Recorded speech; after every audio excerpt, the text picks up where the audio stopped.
اسلام میں گورے اور کالے کا کانسیپٹ۔ دوستو، دنیا لاکھ دعویٰ کر لے کہ آج وہ 21ویں صدی میں ترقی کے عروج پر پہنچ چکی ہے۔ ٹیکنالوجی اور سائنس کے مدد سے وہ کافی آگے جا چکی ہے۔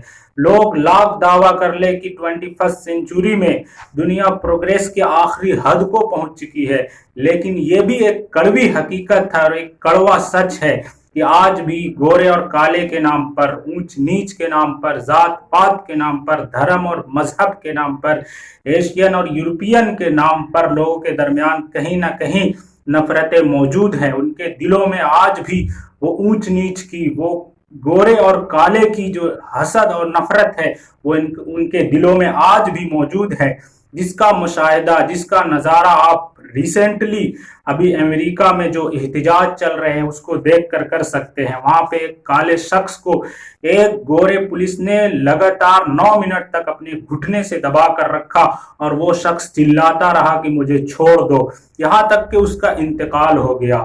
تو اس طریقے کا کام کرنا کہیں نہ کہیں یہ نظریہ دیتا ہے، یہ ایک سوچ دیتا ہے کہ لوگوں کے درمیان اب بھی وہ گورے اور کالے کا جو بھید بھاؤ تھا وہ موجود ہے۔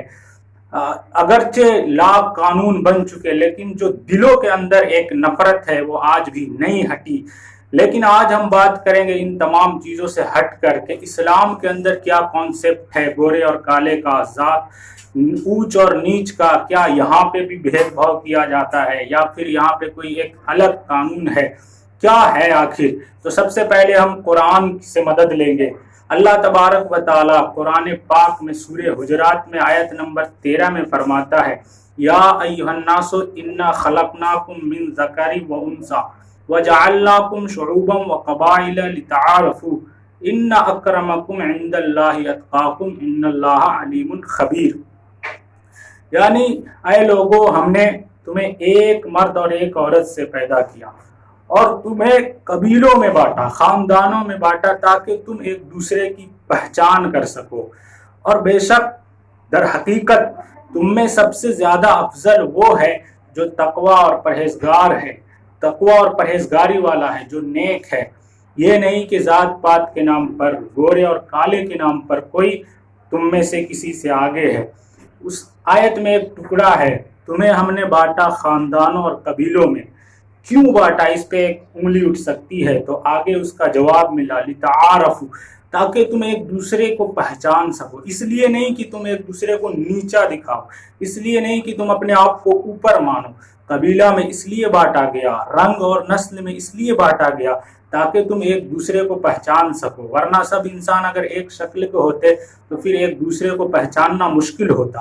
تو اللہ تبارک و تعالیٰ نے جو الگ الگ رنگ میں، الگ الگ قبیلے جو بنائے ہیں، الگ الگ خاندانوں میں جو لوگ بٹے ہوئے ہیں، الگ الگ نسلوں میں جو پیدا کیا ہے، اس کا مقصد یہ ہے کہ لوگ ایک دوسرے کی پہچان کر سکے۔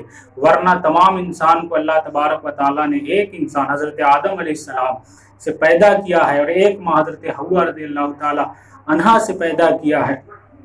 تو ہمیں اس چیز کو سمجھنے کی ضرورت ہے کہ اسلام ہمیں برابری، دنیا لاکھ یہ دعویٰ کر لے، ایکوالٹی کی بات کر لے، لیکن آج بھی لوگوں کے دلوں میں وہ نفرتیں موجود ہے۔ یہ نفرتیں دور کیسے ہوں گی جب تک دل میں یہ بات نہ آ جائے کہ ہم تمام برابر ہیں۔ ہم میں آگے وہی ہو سکتا ہے جو پرہیزگاری، جس کا ذکر قرآن میں آیا، ان اکرمکم عند اللہ اتقاکم، یعنی تم میں بہترین وہ ہو سکتا ہے جو نیک ہو، جو پرہیزگار ہو۔ ہمارے نبی صلی اللہ علیہ وسلم نے بھی فرمایا کہ انسان کی صرف دو جو ہے کوالٹی ہے، ایک یہ ہے کہ وہ ایک اچھا انسان ہو، دوسرا یہ کہ وہ برا انسان ہو، ورنہ کوئی کوالٹی نہیں ہے۔ تو یہ چیز کو ہر ایک انسان پا سکتا ہے، لیکن یہ گورے اور کالے کا بھید بھاؤ اسلام میں اس کا کہیں بھی تصور نہیں ہے۔ بلکہ ایک چھوٹا سا واقعہ سنیں، جب فتح مکہ کے بعد ہمارے نبی نے تمام صحابہ کو بلایا اور بلانے کے بعد حضرت بلال کو بلایا اور بلا کر کہا کہ اے بلال، یہ خانہ کعبہ جو ہے ایک مقدس گھر ہے، اس کی چھت پہ تم چڑھ جاؤ اور دنیا کو یہ پیغام دو کہ اور لوگ اور دھرم کے لوگ جو ہے چھوٹی ذات کو اور چھوٹا کرتے ہیں، کالے کو نیچا دکھانا چاہتے ہیں۔ لیکن آج اس مقدس جو دنیا کا سب سے عظیم گھر ہے، اس پہ چڑھ کر دنیا کو یہ پیغام دے دو کہ اسلام وہ مذہب ہے جو چھوٹے کو چھوٹا نہیں کرتا ہے، بلکہ ایک غلام کو پوری دنیا نہیں، تمام عالم اسلام کے سب سے مقدس گھر کی چھت کے اوپر چڑھا کر اس سے اذان دلواتا ہے، اور وہی مغرور ابو جہل کو اسی چھت سے نیچے اتار کر پھینک دیتا ہے۔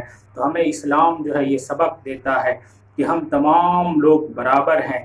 کوالٹی کی اصل تعلیم جو ہے وہ اسلام دیتا ہے۔ ہمیں چاہیے کہ ہم ایک دوسرے کا رسپیکٹ کریں، ایک دوسرے کی عزت کریں، دھرم، ذات اور کسی طریقے کی رنگ اور نسل کی وجہ سے ہم ایک دوسرے سے بھید بھاؤ نہ کریں۔ اللہ تبارک و تعالیٰ کی بارگاہ میں دعا ہے کہ ہمیں ایک ساتھ مل کر رہنے کی توفیق عطا فرمائے۔